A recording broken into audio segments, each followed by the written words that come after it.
We're here this morning looking at the indemnify trial, and what we've got here is two adjoining plots. To the left of the yellow mark is an untreated plot, and to the right is a treated plot. And the first thing that's obvious is the surface symptoms.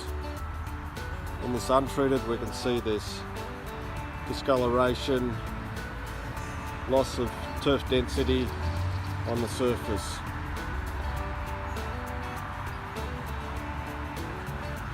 And when we have a look at the root system,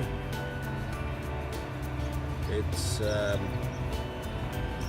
very short, no roots coming out the bottom of the plug there, so the turf's not in great health. And looking at the plot next door, which has been treated with indemnify, the first obvious sign on the surface is the health of the grass. Uniform, green colour and much better density.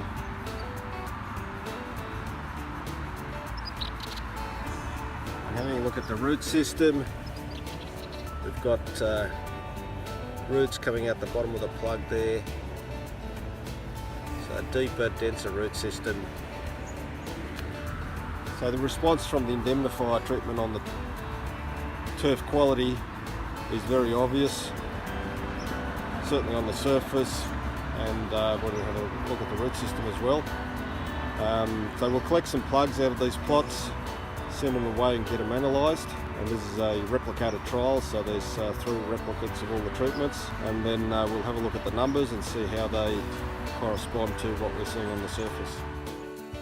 So looking at the results from the nematode samples that were sent away to the laboratory for testing, we've got sting nematode counts here per 200 mils of soil. In the red column here we've got the untreated with around 240 sting nematodes, and on the indemnify treated we're up over 350, probably about 370 or so sting nematodes. So while we've got better turf quality on the surface, better root health underneath, a larger root structure, we've also got higher nematode counts. Make some suggestion that the treatments haven't really reduced the numbers, but because we've now got a turf that's in a better health, able to grow a better root system, it's going to stimulate more nematodes to appear. So while the nematodes are present, we are maintaining better turf quality, and that's, I guess, ultimately the most important thing.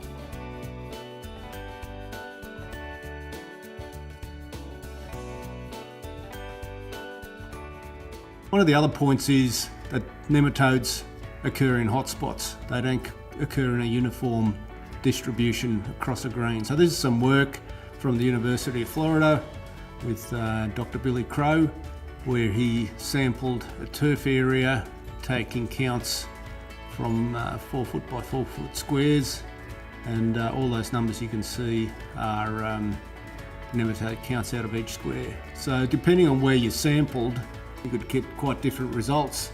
So you could sample a lot of these low ones. You know, we've got 3, 4, 11, 4, 9, 9. If that's where you took your samples from, you'd end up with a pretty low count compared with 347, 259, 439, 280, 422, 567. We end up with quite a high count. So taking a sample that's representative is extremely important with nematodes. The other thing to bear in mind with nematode counts is that the numbers go up and down with time as the season goes on. So these are nematode counts done late last year, earlier this year. These are untreated plots from a trial. We can see the nematode numbers going up and down as the season went on. So there is a response from the nematode population to environmental conditions like temperature, soil moisture, and certainly the health of the turf grass. When the roots are actively growing, you're going to get a larger response from the nematode numbers.